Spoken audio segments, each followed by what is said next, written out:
Hello student, स्वागत है आपका आईसीटी वर्चुअल क्लासेस में। मैं हूं कविता, बायो टीचर। उम्मीद करती हूं आप सभी अच्छे होंगे और स्वस्थ होंगे। तो क्लास आज हम अपने चैप्टर के क्वेश्चन आंसर्स करेंगे। चैप्टर का नाम है फोटो। यस, लेक्चर में आपने फोटोसिंथेसिस पढ़ा, ठीक है। फोटोसिंथेसिस की पूरी प्रोसेस हमने पढ़ी है। यहाँ पर हम कुछ क्वेश्चन आंसर डिस्कस करेंगे कि किस प्रकार के क्वेश्चन हमारे पास यहाँ पे आ सकते हैं। तो स्टार्ट करेंगे। आपके पास क्वेश्चन एंड, ठीक है। सबसे पहले क्वेश्चन को समझना है यहाँ पे और अपने अकॉर्डिंग यहाँ पर अपनी लैंग्वेज में क्वेश्चन के आंसर को देने की कोशिश करनी है। नहीं आएगा फिर आप यहाँ से क्या कर सकते हैं, आंसर को नोट कर सकते हैं। पहले आपको क्वेश्चन को समझना है, अपनी लैंग्वेज में आंसर को करना है और उसके बाद आप क्या करेंगे, यहाँ पे जो आपको आंसर मिलेगा उसे आप पढ़ सकते हैं। क्वेश्चन आपके पास आता है, by looking at a plant externally, can you tell whether a plant is C or C4? Why and how? आपने कहा कभी आपने किसी पौधे को देखा, क्या आप बता सकते हैं कि वो पौधा C3 है या C4 प्लांट है? C3 प्लांट और C4 प्लांट क्या हुए? देखिए, सिंपल सी चीजें। इस लेक्चर में क्या हमने बोला था, हमने कहा था C3 प्लांट जो होंगे उनमें C3 साइकिल होगी,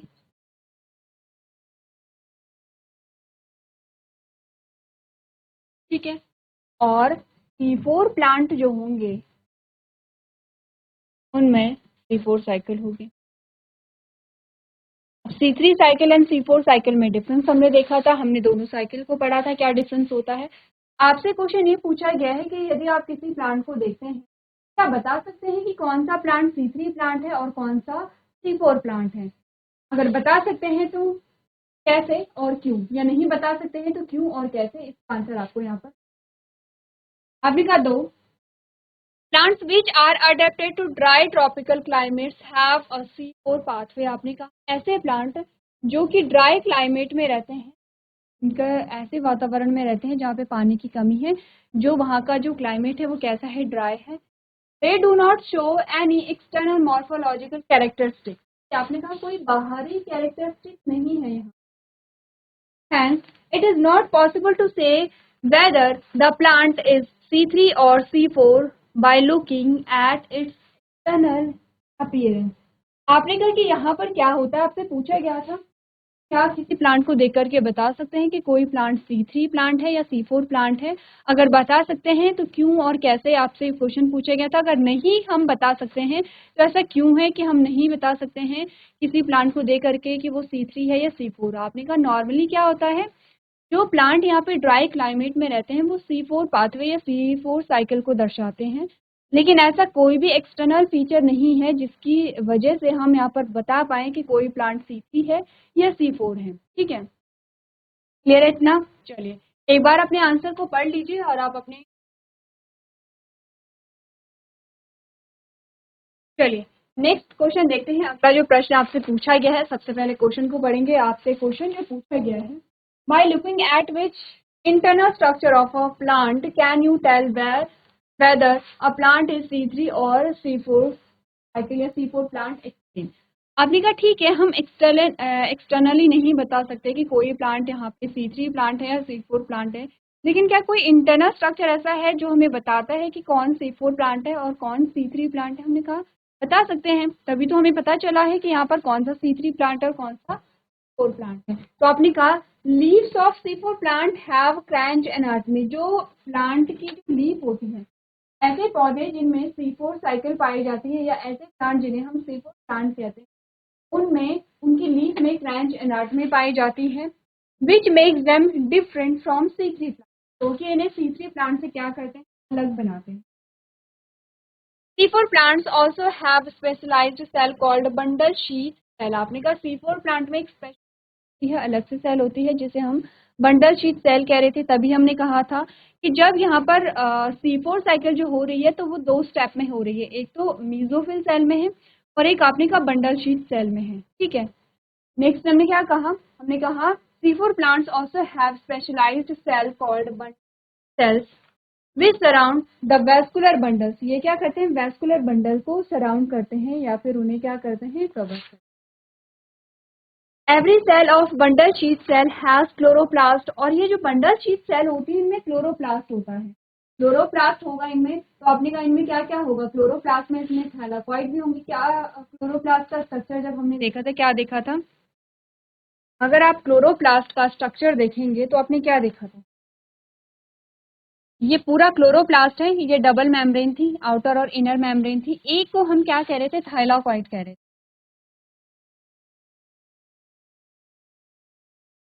थाइलाकॉइड कह रहे थे।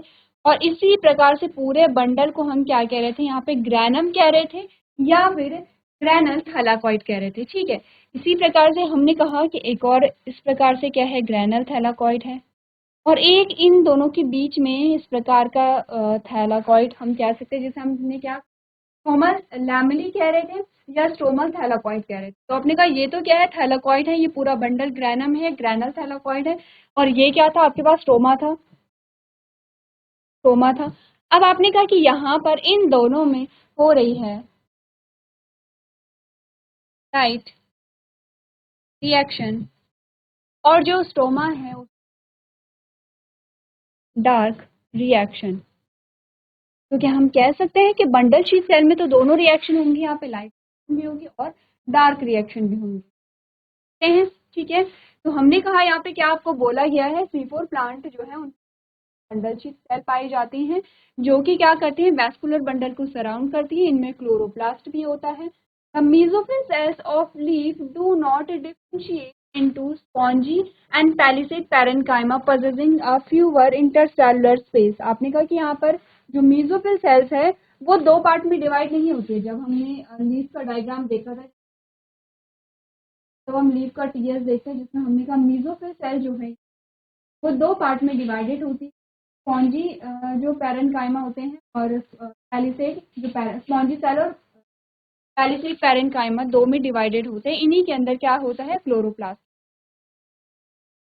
हमने कहा यहाँ पर मेसोफिल सेल जो है वो दो पार्ट में डिवाइडेड नहीं है, स्पॉन्जी और पैलिसेड में डिवाइडेड नहीं है, possessing fewer intercellular space, while there is a normal occurrence of a chloroplast in the mesophyll cell, but in C3 plant, ये तो हम C4 plant की बात करें कि C4 होता है, but in C3 plants the bundle sheath does not exhibit chloroplast। आपने कहा कि यहाँ पर जो C3 plant है, जो बंडल शीट है, वो यहाँ पे उनमें क्लोरोप्लास्ट नहीं दिखाया जाता है या नहीं होता। ठीक है, and the mesophyll cells of leaves are differentiated into the spongy and palisade parenchyma। C3 और C4 साइकिल दोनों में आपको डिफरेंस बताया गया है। Hence, by examining the internal structure, we can tell whether the plant is C3 और C4। अब ध्यान दीजिए, हमने पूरा आंसर पढ़ लिया है। ध्यान में क्या चीजें देनी है, सबसे पहले हमने कहा कि हम कैसे पता करेंगे। देखिए, एक्सटर्नली हम देख करके, बाहर रूप से हम देख करके पता तो नहीं लगा सकते कि कौन सा C3 प्लांट है, लेकिन इंटरनल स्ट्रक्चर होता है उसे देखिए हम पता लगाएंगे, क्योंकि कोई ना कोई तरीका तो होगा जिससे हमने डिफ्रेंशिएट किया है। अगर हमने C3 प्लांट और C4 प्लांट को अलग अलग डिवाइड किया तो कोई ना कोई यहाँ पे आधार तो होगा। हमने कहा इंटरनली जो हम यहाँ पर एग्जामिन किया गया तो देखा गया जो C4 प्लांट होते हैं उनमें बंडल शीट सेल पाई जाती है, जो कि वैस्कुलर बंडल को कवर करते हैं, और इनमें क्लोरोप्लास्ट पाया जाएगा, यहाँ पे क्लोरोप्लास्ट। इनमें जो इनकी जो मेसोफिल सेल होती है यहाँ पर, ठीक है, मेसोफिल सेल जो होती है वो यहाँ पर दो पार्ट में डिवाइडेड नहीं होती है। तो हमने क्या बोला, mesophyll cells of leaf do not differentiate into the spongy and palisade parenchyma possessing fewer intercellular space। कुछ इंटरसेलुलर स्पेस यहाँ पे पजेस होता है। while there is a normal occurrence of a chloroplast in the mesophyll cell। जो mesophyll cell होती है उनमें normal chloroplast होता है। लेकिन C3 साइकिल में हमने क्या देखा, हमने कहा कि C3 साइकिल में क्या होता है, जो बंडल शीट सेल है उसमें एक तो क्लोरोप्लास्ट नहीं होगा, सबसे पहला डिफरेंस। ठीक है, दूसरा हमने कहा अगर बंडल शीट में क्लोरोप्लास्ट ही नहीं है तो ये फोटोसिंथेसिस में रोल प्ले नहीं करेगा।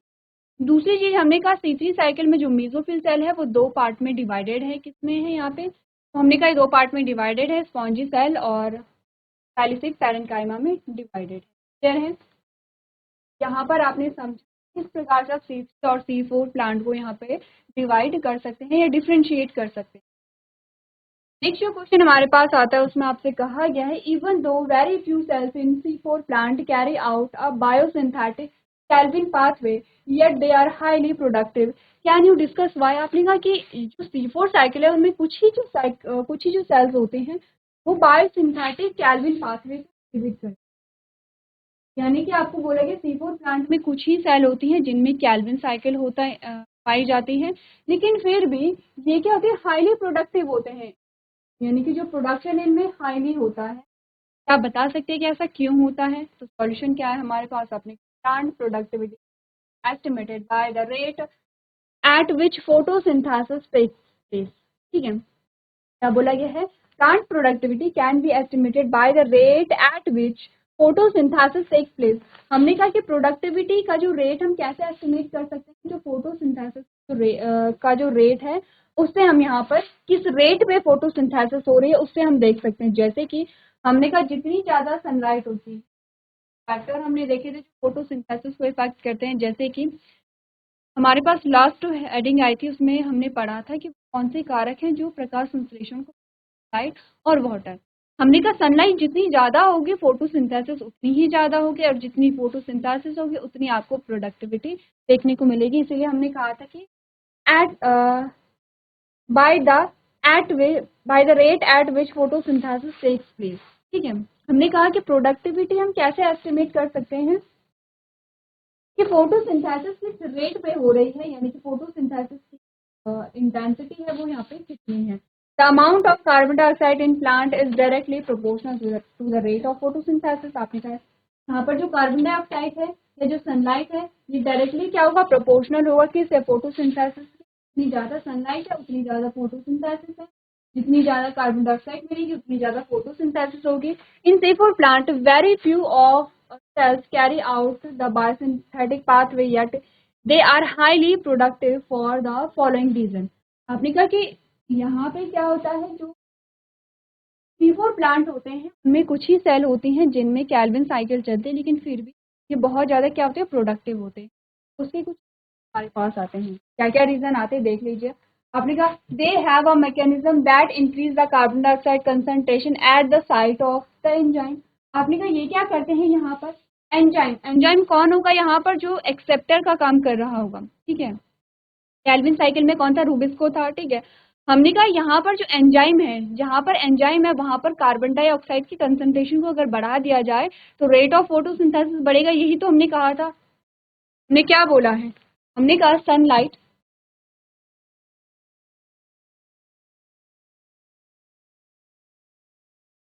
Proportional to photosynthesis.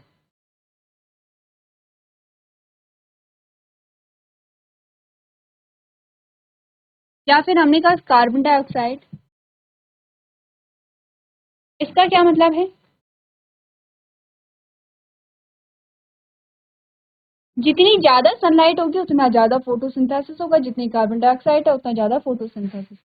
हमने कहा क्योंकि C4 प्लांट जो है उनमें कुछ सेल क्या करेंगी, कैल्विन साइकिल को यहाँ पे प्रदर्शित करती हैं, तो इसमें क्या होगा, ऐसी प्रक्रियाएं होंगी कि जहाँ पर एंजाइम है जो एक्सेप्टर है यहाँ पर, वहां पर कार्बन डाइऑक्साइड की कंसंट्रेशन को बढ़ा दिया जाएगा, जिससे एक्सेप्टर जल्दी से क्या करेगा, एक्सेप्ट करेगा कार्बन डाइऑक्साइड को, और यहाँ पर क्या होगा, जो प्रोडक्शन है वो तीव्र गति से होगा।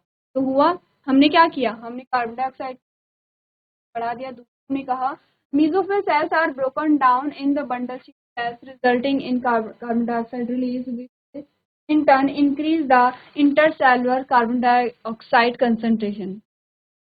यहाँ पर भी सेम हम क्या करें, कार्बन डाइऑक्साइड के कंसंट्रेशन बढ़ा रहे थे। कहा तो इसको function as a carboxylase minimising oxygenase activity. अब हमने यहाँ पे क्या कहा, क्योंकि बंडल शीट सेल में क्या हो रहा था, हमने कहा बंडल शीट सेल में जो रूबिस्को है वो सिर्फ और सिर्फ कार्बोक्सिलेज का ही काम करेगा, ऑक्सीजनेज काम नहीं करेगा। कार्बोक्सिलेज का मतलब होता है कार्बन डाइऑक्साइड से ही ऐड होगा, ऑक्सीजन से ऐड नहीं होगा। इस वजह से भी यहाँ पे जो प्रोडक्शन है वो ज्यादा देखने को मिलता है।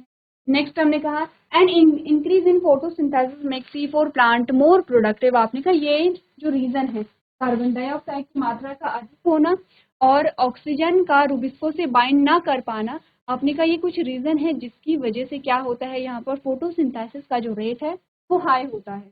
और इससे पिछली जो स्लाइड है आपने यही तो पढ़ा था, आपने कहा था कि यहाँ पर प्रोडक्शन कितना हुआ है इस बात का पता हमें कैसे चलता है, हमें इस बात का पता है फोटोसिंथेसिस है वो किस रेट से हो रही है, ठीक है। और आपने कहा कि अगर कार्बन डाइऑक्साइड की मात्रा अधिक है, ऑब्वियस सी बात है कि यहाँ पे फोटोसिंथेसिस का जो रेट होगा वो भी क्या हो, चलिए अच्छा क्वेश्चन था आपके लिए, एक बार आप लोग से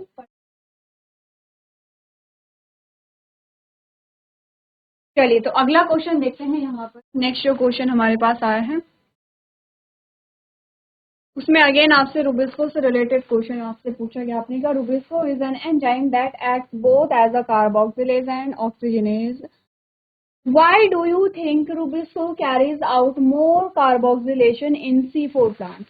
इजी क्वेश्चन है, देखिए हमने क्या बोला था, यहीं पे बात करते हैं। क्वेश्चन सबसे पहले देख लेते, क्वेश्चन में आपसे हमने कहा रुबिस्को एक एज अ एंजाइम एक्ट करता है, जो यहाँ पर क्या होता है कार्बोक्सिलेज भी है, ठीक है, और ऑक्सीजनेज भी, यानी कि कार्बन डाइऑक्साइड से भी बाइंड कर सकते हैं और ऑक्सीजन से भी बाइंड कर सकते हैं।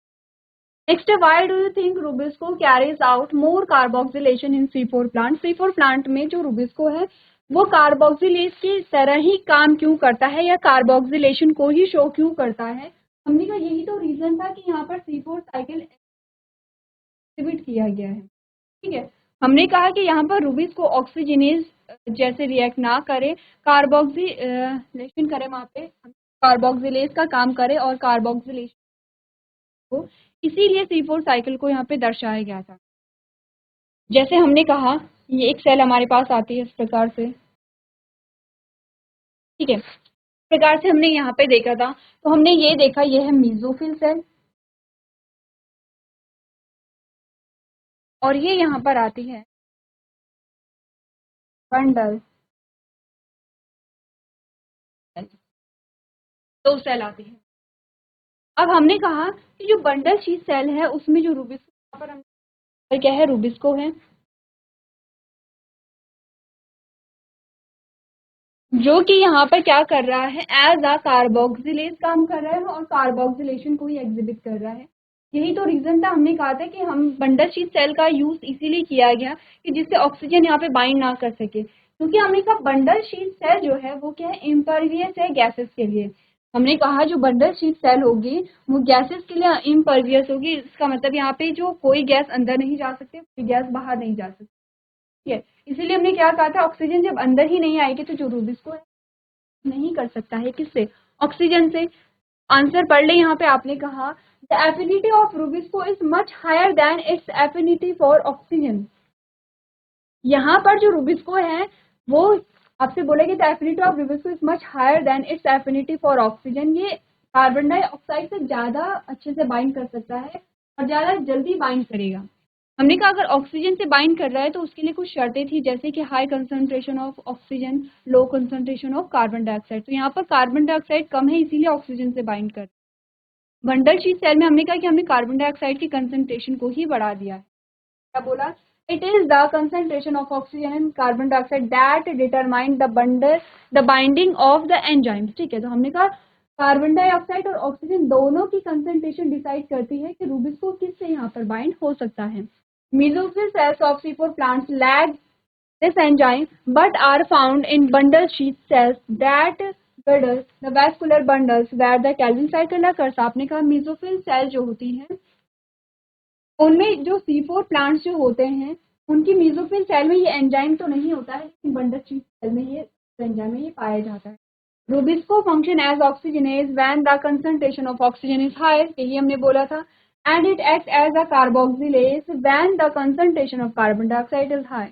In the mesophyll cells, the primary carbon dioxide acceptor, a 3-carbon compound phosphoenol pyruvate, which is converted into 4-carbon compound of oxaloacetate or OAA. This is converted further into malic acid, which is transported to bundle sheath cell where it undergoes decarboxylation and carbon fixation takes place through the Calvin cycle, which prevents Rubisco from serving as an oxygenase। तो आपसे ये जो पूरे paragraph है ये आपका important paragraph है। ये पैराग्राफ एक्चुअली में, ये सेकंड पैराग्राफ है आपका, ये पैराग्राफ एक्चुअली में आपको बताता है कि C4 साइकिल में क्या हो रहा है। तो अगर आपने C4 साइकिल को अच्छे से समझा है, प्रीवियस लेक्चर में हमने बात की है C4 साइकिल की। हमने क्या बोला था यहाँ पर कि जो 3 कार्बन कंपाउंड है, कौन सा हमने यहाँ पर देखा था, जो कि क्या कर रहा है, आपने कहा कि जो कार्बन डाइऑक्साइड का जो एक्सेप्टर है, तो हमने कहा यहाँ पर वो 3 कार्बन कंपाउंड है, फॉस्फोइनोल पाइरुवेट है। यहाँ पर हमने बोला था ये कन्वर्ट हो जाता है ऑक्सैलो एसिटिक में, जिसे हम OAA कह रहे हैं। तो ऑक्सैलो एसिटिक एसिड फिर से कन्वर्ट होगा मैलिक एसिड में। मैलिक एसिड कहाँ जाएगा, मैलिक एसिड फिर यहाँ पर हमने क्या बोला कि मैलिक एसिड कहाँ जाएगा, फिर बंडल शीट सेल में जाएगा। मैलिक एसिड से फर्दर बनता है ऑक्सैलो एसिटिक एसिड फिर, ठीक है। ऑक्सैलो एसिटिक एसिड से बनेगा पाइरुवेट, और इसी दौरान यहाँ पर एक कार्बन डाइऑक्साइड मॉलिक्यूल रिलीज होता है जो कि चला जाता है। क्योंकि रुबिको को कार्बन डाइऑक्साइड सफिशिएंट मात्रा में मिल रहा है, तो इसलिए रुबिको क्या करेगा यहाँ पर एज अ कार्बोक्सिलेज काम करेगा, ना कि ऑक्सीजनेज। क्लियर है यहाँ पे, आगे बढ़े। नेक्स्ट क्वेश्चन देखते हैं। आपने कहा suppose there were plant that had a high concentration of chlorophyll, माने कि एक प्लांट था जिसके पास यहाँ पर बहुत ज्यादा मात्रा में क्या था, यहाँ पे क्लोरोफिल था, ठीक है, क्लोरोफिल बी है, ठीक है, chlorophyll B, but lacked chlorophyll A. एक प्लांट ऐसा था कि जिसमें बहुत अधिक मात्रा में क्लोरोफिल बी है, लेकिन क्लोरोफिल ए इसमें नहीं पाया जा रहा। Would they carry out photosynthesis then, क्या ये क्या करेगा, फोटोसिंथेसिस को शो करेगा, क्या इसमें फोटोसिंथेसिस की। Then why do plant have chlorophyll B and other accessory pigment, और हमने कहा कि इसमें अगर क्लोरोफिल ए नहीं है, क्लोरोफिल बी क्यों। अब देखिए कहा in the absence of chlorophyll A, photosynthesis will not take place because chlorophyll A is a reaction center। क्या बात बोली थी हमने, हमने क्या बोला था, ये पिगमेंट होते हैं फोटोसिंथेसिस में। 4 पिगमेंट की बात की थी, chlorophyll A, chlorophyll B, xanthophyll and carotenoid, ठीक है। 4 पिगमेंट थे, जिसमें से हमने बोला यहाँ पर क्लोरोफिल जो ए है वो यहाँ है, बाकी chlorophyll B, xanthophyll and carotenoid, ये तीनों मिल करके बनाते हैं यहाँ पर लाइट हार्वेस्टिंग कॉम्प्लेक्स या फिर एंटीना का फॉर्मेशन करेंगे, और क्लोरोफिल होगा यहाँ पे रिएक्शन सेंटर, यही आपको बोला गया है। अब होता क्या है, हमने कहा कि एक जो फिक्स वेवलेंथ की जो लाइट है उसे एब्जॉर्ब किया जाएगा इन पिगमेंट्स के, और उसके बाद क्या होगा, जो यहाँ पर इलेक्ट्रॉन है उसे पास कराया जाएगा एक पिगमेंट से दूसरे। ऐसा नहीं है कि सिर्फ क्लोरोफिल ए क्लोरोफिल बी है तो वो होगा, ज़्यादा क्लोरोफिल भी होंगे, ज़ैंथोफिल एक से ज़्यादा होंगे, कैरोटीनॉइड एक से ज़्यादा होंगे, पास करते एनर्जी, और किसको भेजेंगे फिर ये इलेक्ट्रॉन, क्लोरोफिल ए को भेजेंगे, ठीक है। हमने कहा क्लोरोफिल ए क्या करेगा, ये जो एक्साइटेड इलेक्ट्रॉन है इसे अपने इलेक्ट्रॉन एक्सेप्टर को भेजेगा, ठीक है। फोटोसिस्टम सेकंड, फोटोसिस्टम दोनों की हमने बात की थी। फोटोसिस्टम सेकंड में इसका इलेक्ट्रॉन एक्सेप्टर क्या था, फियोफाइटिन था, ठीक है। फियोफाइटिन के बाद ये जो इलेक्ट्रॉन है ये इलेक्ट्रॉन ट्रांसपोर्ट चेन में जाता है। इलेक्ट्रॉन ट्रांसपोर्ट चेन के दौरान जब ये जाता है तो वहाँ पे एटीपी बनती है। उसके बाद ये इलेक्ट्रॉन एक्सेप्टर जाएगा फोटो सिस्टम फर्स्ट में, ठीक है, और उसके बाद क्या बनेगा, NADPH का फॉर्मेशन होगा। ये हमने देखा था फोटो सिस्टम के बारे में जब हमने बात की थी। आपने कहा अगर क्लोरोफिल ए ही नहीं है तो क्या होगा, क्योंकि हमने कहा जब भी कोई पिगमेंट, क्या बात हमने की थी, एक पिगमेंट है, जब भी कोई पिगमेंट क्या करता है, लाइट एनर्जी करता है, सनलाइट को एब्जॉर्ब करता है, इलेक्ट्रॉन एक्साइट हो जाता है। हमने कहा ये जो इलेक्ट्रॉन है ये क्या करेगा, फिर से ग्राउंड स्टेट में आएगा, और जब ग्राउंड स्टेट में आता है तो एनर्जी एमिट करता है, ठीक है। तो ये इलेक्ट्रॉन 3 प्रकार से या 4 प्रकार से क्या कर सकता है, एक्टिविटी है उसे शो कर सकता है। कैसे, हमने कहा ये एनर्जी रिलीज करेगा या तो हीट की फॉर्म में, या तो लाइट की फॉर्म में, या हमने कहा ये किसी दूसरे पिगमेंट को पास हो जाएगा, ये जो इलेक्ट्रॉन है ये किसी दूसरे इलेक्ट्रॉन में ट्रांसफर हो जाएगा, या हमने कहा कि अगर इस पिगमेंट के पास कोई ऐसा एंजाइम है जिससे ये क्या कर सकता है, NADPH का फॉर्मेशन कर, ये क्या करेगा, यहाँ पर जो ATP और NADPH का फॉर्मेशन करने लगेगा। तो ये 4 तरीके हो सकते हैं। हमने कहा क्योंकि जो एंजाइम है यहाँ पर, या जो प्राइमरी इलेक्ट्रॉन एक्सेप्टर है वो किसके पास है, सिर्फ क्लोरोफिल ए के पास है, और वही क्या कर सकता है यहाँ पे एटीपी और एनएडीपीएच का फॉर्मेशन कर सकता है। अगर क्लोरोफिल ए नहीं है सिंथेसिस वो नहीं हो। आगे पढ़ लें, चलिए आगे पढ़ लेते हैं। हमने कहा in the absence of chlorophyll A, photosynthesis will not take place because chlorophyll A is a reaction center responsible for conversion of solar energy into chemical energy। आपने कहा ये जो एक्साइटेड इलेक्ट्रॉन था, जब इसे किसे दिया गया है, प्राइमरी इलेक्ट्रॉन एक्सेप्टर को दिया गया है, तो अब क्या है, जो लाइट एनर्जी है वो केमिकल एनर्जी में कन्वर्ट हो चुकी है, तभी यहाँ पे एटीपी और एनएडीपीएच का फॉर्मेशन हो रहा है। Although chlorophyll is the primary pigment that traps sunlight, accessory pigments like chlorophyll B, xanthophyll and carotenoids also absorb sunlight and transfer energy to chlorophyll A।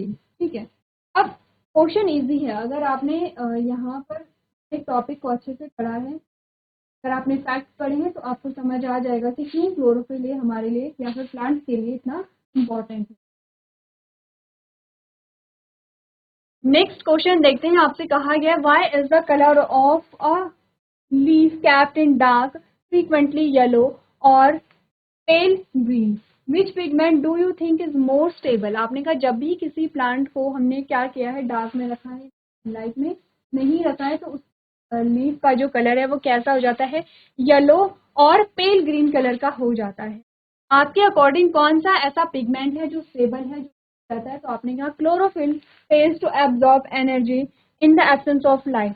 अगर आपने किसी पौधे को छांव में रखा है, वो क्या करेगा, सनलाइट को एब्जॉर्ब नहीं कर पाता है। ठीक है, hence it lost stability to give the leaf yellow colouration. आपने कहा और इसमें क्या होता है, जब जो क्लोरोफिल है वो सनलाइट को एब्जॉर्ब नहीं कर पाता है, इसकी जो स्थिरता है, इसकी जो स्टेबिलिटी है वो लूज हो जाती है, और ये पौधे को कैसा कलर देने लगता है, येलो कलर देने लगता है। This prove that are carotenoids which in part yellow colour are more stable. इसका मतलब कि जो कैरोटीनॉइड है जिसका कलर क्या है, येलो होता है, वो क्या होता है, यहाँ पे ज्यादा स्टेबल है के कंपैरिजन में क्लोरोफिल के